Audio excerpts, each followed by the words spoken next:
Hi, everyone. Today we're looking at the second half of week 40 in our one-year New Testament Bible reading plan. And specifically, we're looking at the books of 2nd and 3rd John. Now, in our previous video, we spent a fair amount of time with the book of 1st John. 2nd and 3rd John are very short books, and this is going to be a short video because there's not really a lot of ground to cover. We know that these books were written by the Apostle John, same as 1st John, and written about the same time. Now, they're shorter books, and they're a little bit more direct. John addresses them as letters to specific people or specific congregations, and identifies a few specific issues, although there's some overlap with some of the themes of 1st John. And so let's take a quick look at these two very short letters from the Apostle John. 2nd John is addressed to the lady chosen by God and to her children. And it's unclear. Commentators are kind of back and forth about whether John was writing to a specific Christian lady or whether he is using the term lady as a euphemism for a Christian congregation. And it could really be either thing. He begins with a grace greeting and then says, "It's given me great joy to find some of your children walking in the truth." So this sounds like he might be talking to a specific lady who has a number of children, some of whom have come to saving faith. It's just as possible that he's talking about a congregation, maybe even a multi-generational congregation that is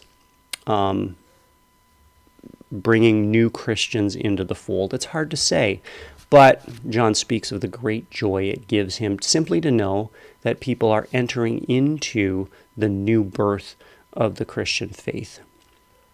And he then says, "And this is love, that we walk in obedience to God's command." So here he's really picking up that theme of really living out God's commands is the way that we show love for God and love for one another. And now he goes on to say, "Now I say this because many believers who do not acknowledge Jesus Christ as coming in the flesh," so you'll recognize that theme from 1 John as well, where he says, look, the defining undercurrent of belief in the gospel of Christianity is that Jesus came in the flesh. Now he goes on to say, look, there are deceivers who have infiltrated the church with teaching that Jesus didn't come in the flesh, that Jesus was purely spirit. He says any person who denies the incarnation of Jesus Christ is the deceiver and the antichrist, the embodiment of the father of lies on earth. So watch out that you don't lose what we've worked for. Don't lose sight of the gospel. So it's really just a call to remain faithful, to be vigilant about false teachers, and remember the essence of the gospel, which is the Word became flesh and made his dwelling place among us, submitted his flesh to the cross, rose from the dead, presides over all reality as Lord. He goes on to say, take false teachers seriously enough to be able to identify them, and don't let them into your house. Now, here again, he could be speaking sort of euphemistically. Don't let them into your church. Don't welcome them. Don't give anybody the impression that there's any place within the body of Christ for this kind of false teaching. And then he goes on to say, I have much more to say. I'd prefer not to write it. I want to see you face to face. So clearly, he's referring to a Christian or a Christian community with whom he has personal contact and a personal relationship. So that's 2nd John. Let's now look at 3rd John. Now here he identifies himself as the elder and then addresses a specific Christian, my dear friend Gaius, whom I love in the truth. He wishes him good health.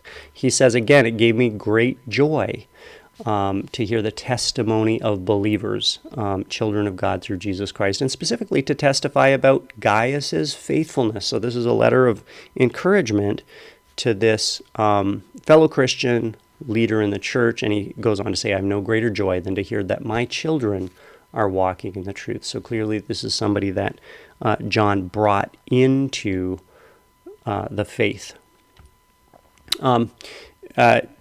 He encourages Gaius in his lived out love within the body of Christ, showing love to brothers and sisters, even though, says John, they're strangers to you.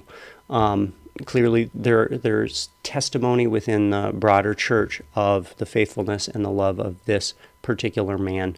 And then he adds this sort of broader exhortation: we ought therefore to show hospitality to our fellow brothers and sisters, so that we may work together for the truth. And we understand that this was an ethic within the first century church, to show hospitality to traveling Christians, apostles, teachers, that this idea of preaching the gospel across the known world was really a communal effort that was shared across the churches.